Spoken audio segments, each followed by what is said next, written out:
Rasman Cristiano Ronaldo Real Madridga qaytdi. Real Madrid muxlislari uchun kutilmagan xushxabar.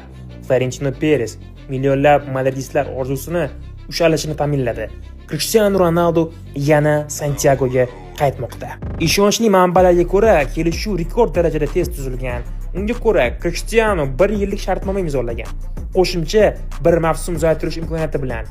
Maoshi sir saqlanayotgan bo'lsa-da, ma'lumotlarga ko'ra, u ramziy ravishda 7 million yevro yiliga oladi. Men doimo Real mening uyim deb aytganman.